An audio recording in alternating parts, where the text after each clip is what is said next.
Okay, next chapter, at sea.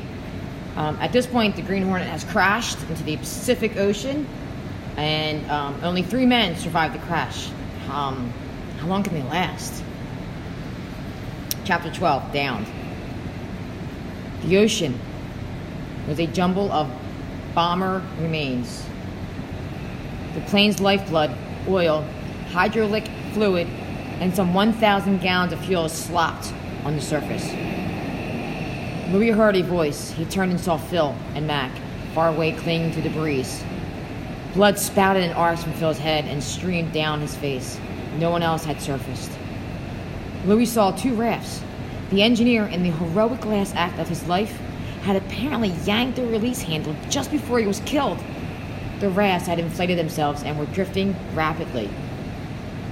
Louis knew he had to stop Phil's bleeding, but if he lost the rafts, they'd all perish. He swam for one of the rafts, his clothes weighing him down, and the current and wind carried the raft faster than he could swim. As the raft slid hopelessly out of reach, Louis looked back at Phil and Mac, sharing the recognition in that their chance was lost. Then he saw a cord trailing behind the raft. He snatched it, reeled the raft to him, and climbed aboard.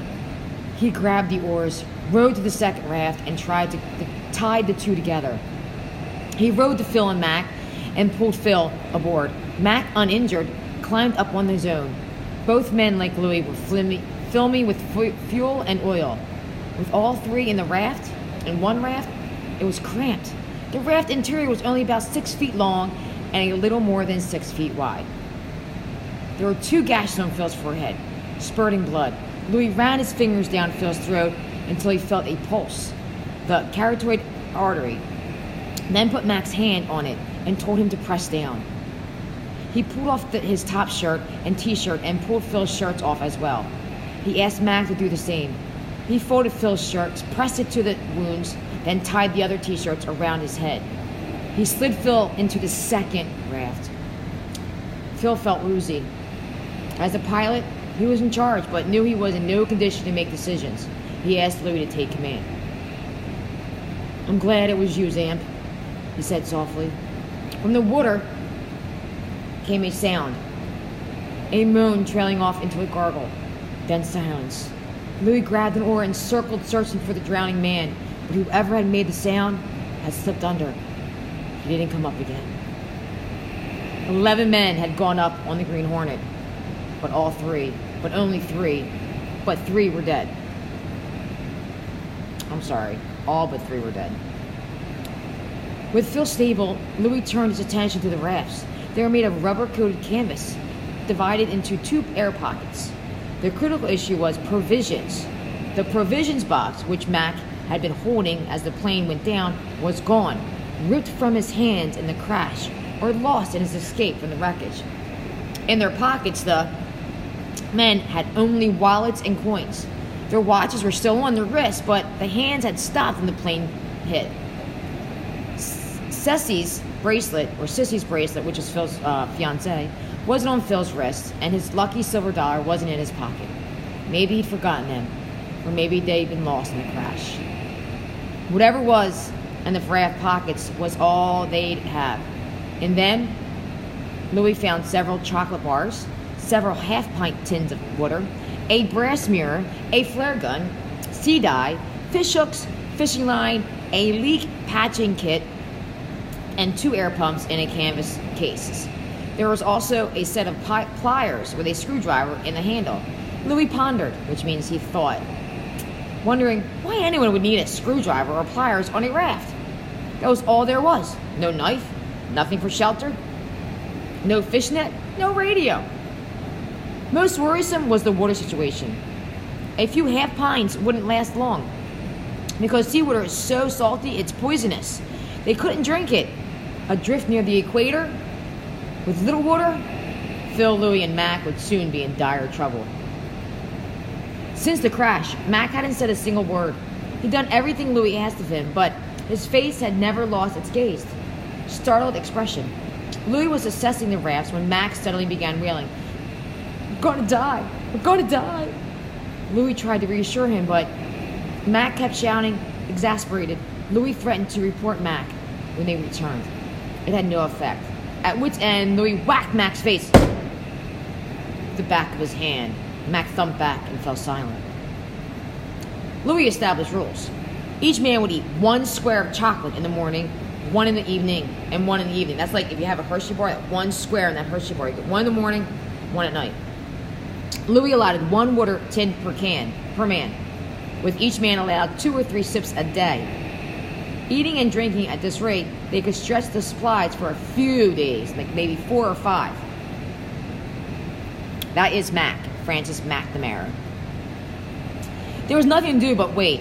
Louis' back hurt. The skin down the length of it had been scraped off as he escaped the wreckage, and he assumed that this was the source of his pain. He had no idea that he was hurt much worse than that. When he'd been thrown into the gun mount as the plane struck the ocean, every one of his ribs had broken. Pushing away thoughts about the men who'd died, Louis pondered his escape from the wreckage. If he'd passed out from the water pressure and the plane had continued to sink and the pressure built, why had he woken again? And how had he been loosened from the wires while unconscious? Miracle, kids. Miracle. The men watched the sky. Louis kept his hand on Phil's head, stanching the bleeding. The last trace of the Green Hornet, a shimmer of gas, hydraulic fluid, and oil, faded away. In its place, rising from below, came massive blue shapes. Massive blue shapes.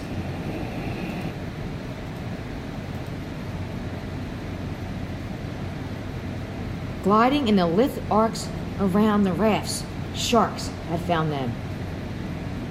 The sharks, which Louis thought were of the mako and reef species, were so close that the men could touch them.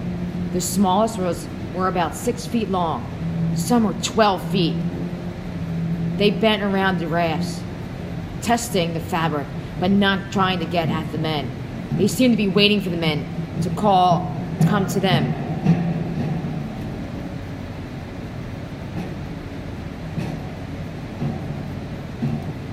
The sun sank and became sharply cold. The men used their hands to bail a few inches of water into each raft. Once their bodies warmed to water, they felt less chilled. They fought the urge to sleep, afraid a ship or submarine would pass, and they'd miss it. Phil was so cold he shook.